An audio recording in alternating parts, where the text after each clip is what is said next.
Ladies and gentlemen, boys and girls, worshippers of all ages, welcome to YouTube. My name is SeaRaptor, and today we have yet another battle report for you, this time from the bridge of Tier 9 Italian heavy cruiser, Brindisi.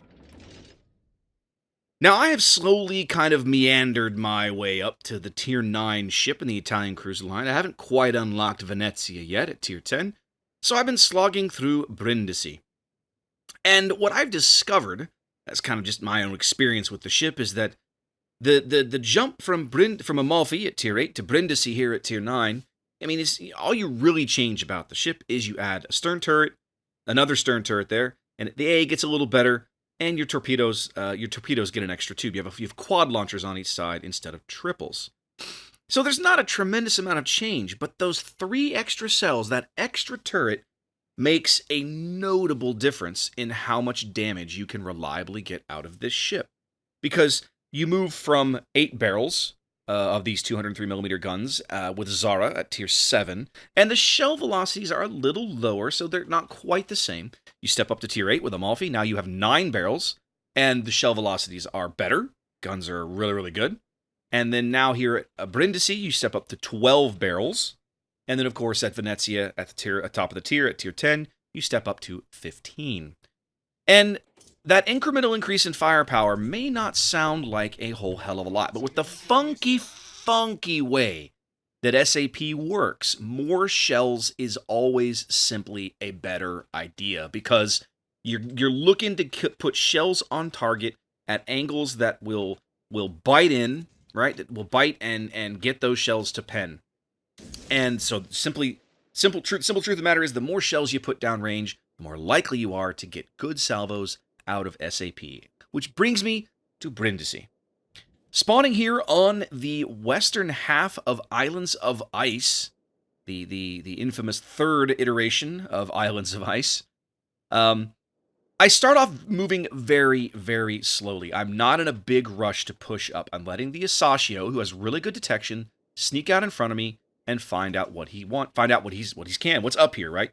The Neptune is a little behind me now, off my stern, was a little slow to load, so I was not in a big rush to kind of get out here and be well in front of the pack. We are getting a little more help. A Hood and a Miyoko are coming this way as well. We can spot the Leon, we can spot the Ibuki. I'm lit now by the Leon, hard spotted.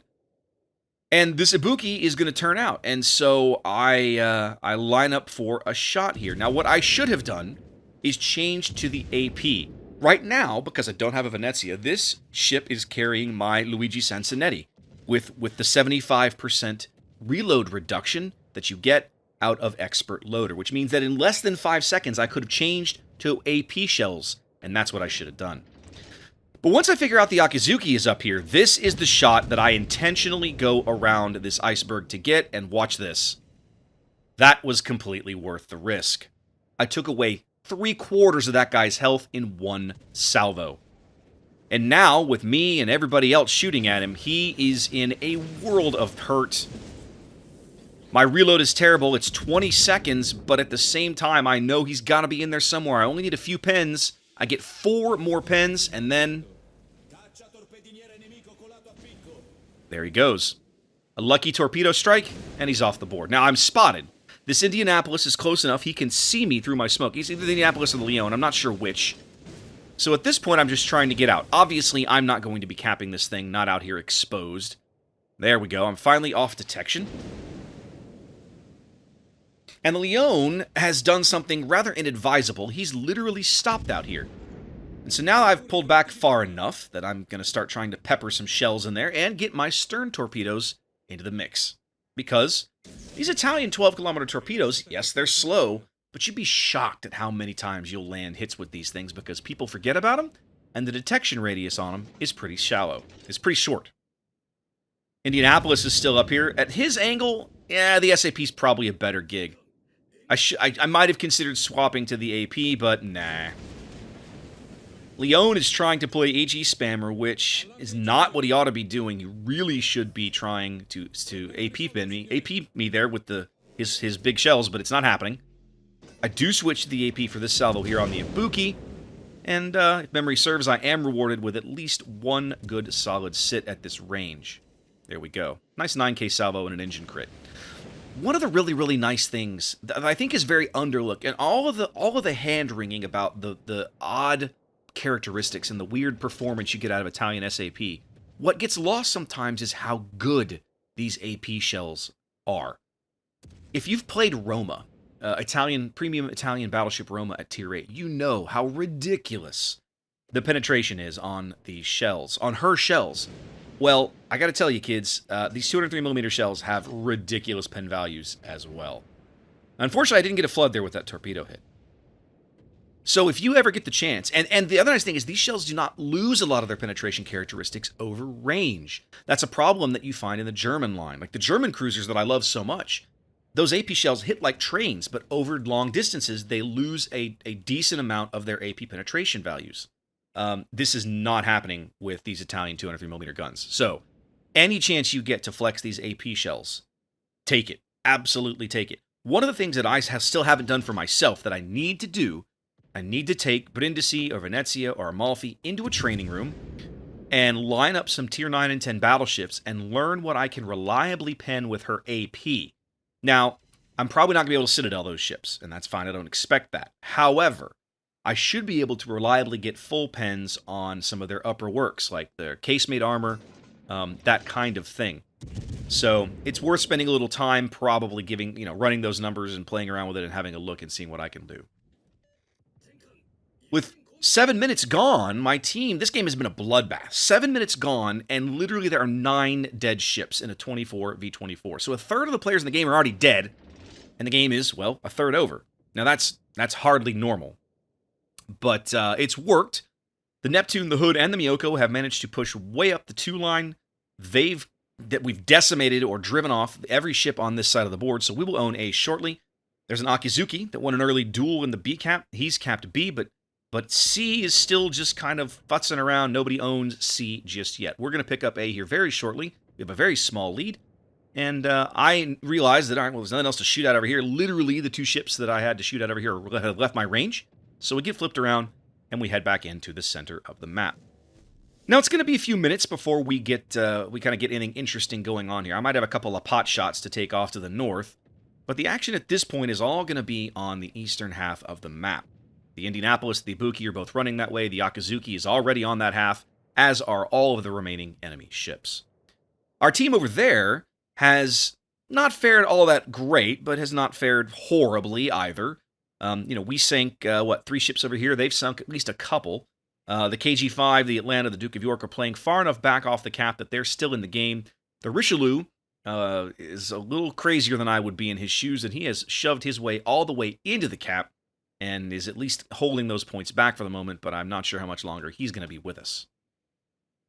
Now, you see my detection marker come up there. The Akizuki was last spotted in the cap. I no longer have any illusions that he's in the cap. I'm sure he's run south. If I were that Akizuki, I would have run south, possibly a little to the southeast, trying to get some torpedoes into the Atlanta, into the King George. Now, he does have to be a little careful because it's an Atlanta. You don't want to get too close to one of those. I don't care if you are an Akizuki. But he's probably pushing torpedoes through that gap over there, just off my starboard bow, harassing those guys. Maybe even trying to work around to the farther south for a flanking position. Maybe go down to like the eye line where he can shell those guys from the south. But the fact that I'm well, hello, this dude is a lot closer than I expected. I'm literally face spotting this Akizuki as he pops up at 6 kilometers. Now, what happens next is very important. You have to understand how smoke detection works in this game right now. The days of smoke, like being able to being completely blind in your smoke, are over. Because I took a pot shot at the sign-op off my port side. He could see me out of his own smoke. If I continue to fire blindly into his smoke cloud, he will still be able to see me through the smoke, but I will not be able to see him in return. I intentionally hold my fire and push in close to this guy. We saw 1 rack of torpedoes, so I know that one is gone. He's sitting on a torpedo reload booster. He might have another rack, so I have to stay frosty, but it should probably only take me a couple of salvos to wipe this guy out. With these shells at this range, yeah, there goes well over half his remaining HP. My secondaries are in on him now. The Atlanta's taking shots. All I have to do at this point, I don't even need my stern guns. I'm like, you know what, he's probably launching torpedoes. Let me just go ahead and start turning, get my front guns in. And, well, my team takes care of it. And sure enough, there's the reload boosted torpedo salvo that we expected and dodged handily. With that guy off the board, that only leaves the enemy Haida, which is, of course, in sea. We see now that the Richelieu has finally lost. Kind of expected, really. The Atlanta and the King George V are still around, but we have also lost the Duke of York. So it's 6v6. Game's half over. And this Synop is kind of my next target here. Now, here's where I'm going to start ragging on the SAP a little bit. I've got a pretty decent shot on this Synop. The angle, from the angle I'm at, the angle he's at, I should be able to get some of these shells to pen. But I'm going to take a lot of shots at this Synop, and I'm going to get a lot of shatters. A whole lot of shatters. One of the things, this is what I mean earlier, when I talked about earlier, I said I needed to spend some time in a training room trying to figure out what I could and couldn't pen with the AP. I have no illusions that I can pen this guy's armor belt. Under no circumstances should I be able to pen this guy's armor belt. But if I can get the AP to full pen his casemate, that's what I should be firing. The trouble is, at no point in this engagement does it occur to me. None of this even occurred to me until after I was watching the replay, and I kept looking at this going, my God, I am shattering just every stinking shell I can against this guy. Now, this Alaska comes into range, and I don't have nearly the problems that I have penning the Synop. I mean, penning the Alaska as I did penning the Synop, because, well, there you go. You can see for yourself. I land half my shells for 5 full pens. That's an 8K salvo. I feel pretty good about that. I do put some torpedoes downrange at the Synop because, well, why not? And we want to take another shot at the Alaska, but we lose sight of him and the lock on him just as we're ready to fire. So I threw the salvo out there. I get a few pens. I get a little more chip damage, another 3K or so, but nothing really amazing out of that. So now the enemy team is completely pinned into the sea cap. And the Neptune, to his credit, does me a solid. He face spots this Haida. He gets a salvo in. I get a salvo in. And that Haida's game is over for kill number 2. So now we're at a point where we have a small lead, we have a ship lead, we have a cap lead. All we have to do is simply not die. We have to not die. So this should be okay, right? Ah, you sweet summer child. This is randoms. This is randoms. Everybody dies. Again, I'm looking at these shells and looking at the angles. 6 non-pens. Where are these shells going? Just crazy. Just crazy. Our Miyoko succumbs to an enemy Ibuki as the hood is at point-blank, nose-on, bow-on range with the Alaska. I'm looking for a shot on the Alaska myself when somebody else comes in and just seals that deal. Yep, Miyoko had some torps in the water. He's pretty excited about that, as you can see in chat.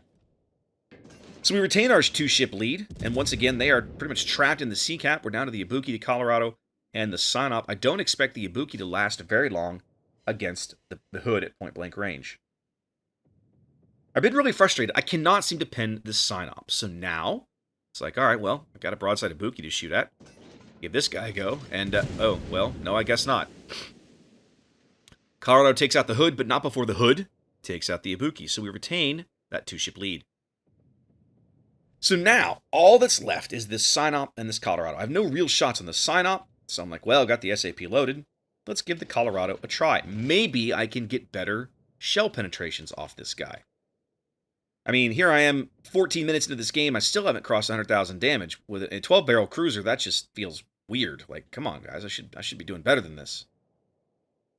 So, we take a pot shot at the Colorado, who is showing me not the best of angles, but not the worst. And I gotta say, I'm much happier with the results of that salvo. So that kind of seals the deal. At this point, I'm going to be shooting at that Colorado every opportunity that I have. You see there, I was able to trigger one of Sansanetti's fancy talents. I believe that was the extra consumable talent. I don't remember. I'd have to go back and check. It was Desperate Resistance. Of course, I don't really have a shot on the Colorado. Not a good one. He's actually just about ready to angle away from me. Now they're showing me the Synop again. I'm like, well, all right, well, these aren't going to go anywhere, but I don't really have any other shots to take, so screw it, I guess. So many of these are either I think they're ricocheting off his deck. I'm just not positive. All I know is I'm just not getting much damage out of these. Now, I was holding, you notice I was playing with these battleships, and I was holding my smoke until one or both of them targeted me. As soon as I got that priority target lit up as a 2, I popped the smoke. And to me, if nothing else, that's just a giant, hey fellas, look somewhere else. Look at that. 10 shell hits for 1,000 damage. So a lot of what I'm learning about the SAP, the Italian cruisers, you just gotta know when to fire what kind of ammo. I really probably, like that last stuff, if that had been an AP salvo, man, I don't know, but I'm willing to bet you I would have done a lot better. The good news is the Colorado seems to be made of much squishier stuff. Because even bow-on, I'm able to get more pins against a bow-on Colorado than I was against a broadside Synop. Figure that one out.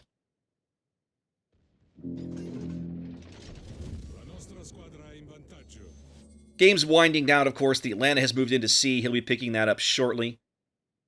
These ships, like, Brindisi has no problem with accuracy. These shells will go where you send them.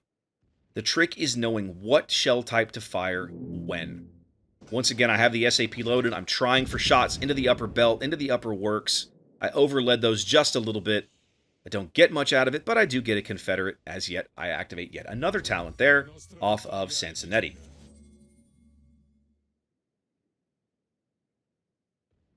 So now I'm at a point, I'm kind of point blank with this guy. Like, well, I got torpedoes. Let's use them, right? That's what they're good for. That's the best salvo I've had on that Colorado yet. And I'm convinced that a lot of those went into his superstructure, which apparently is not saturated just yet. He seems to be trying to get his guns around on me. He's convinced that I'm a deliciously easy target. Right there, right into the belt. I mean, right into his upper works. 3 shells, 4K. All right, decent. But there you see the strength of Brindisi's belt armor. Didn't really get any lot out of those, and those are 16-inch shells that he basically got nothing out of. Another good solid salvo, literally at point-blank range with the SAP, but it's time to end this conversation and this game. These torpedoes are slow, but they're going to hit you hard enough, buddy. And there we go. So, I mean, this is not the best game you'll ever see in Brindisi. It's certainly not my best, it's certainly not my worst, but I kind of wanted to talk through some of the learning curve that I think players are struggling with a little bit with SAP. I'm struggling with it, right? And I've been playing these ships a little longer than most players. So if you're struggling a little bit kind of understanding SAP, don't feel bad, don't be frustrated. My suggestion is this. The Italian cruiser 202mm AP is good enough to use against broadside battleships, right? We've seen it all the time. The German cruisers are in the same boat. Spend a little time for yourself, go into a training room, line up some bots, go take some target practice, and figure out which ammo type to use on which kinds of battleships you're probably going to run into as you're grinding through these upper-tier Italian cruisers. I haven't done it yet for myself, but when I do it, maybe I'll put out a little video and kind of give you guys a sense of what we can find. Because I haven't run the numbers. You might even be able to do it just with I'm going to say the cursed word, which is a spreadsheet, right? To figure out, okay, the pen value on the SAP is X, the upper works and the armor belt on Iowa is Y, so therefore I want to be firing AP or SAP, right? But to me, I'm more of a practical guy. I'd rather than spend hours crunching numbers, I'd rather just load up some bots, go into a training room, blow things up, and then just see what happens and learn for myself. Anyway, guys, hope you enjoyed that one. Thanks for stopping by. I appreciate you. And have a happy holiday. Be safe out there, and I'll catch you next time.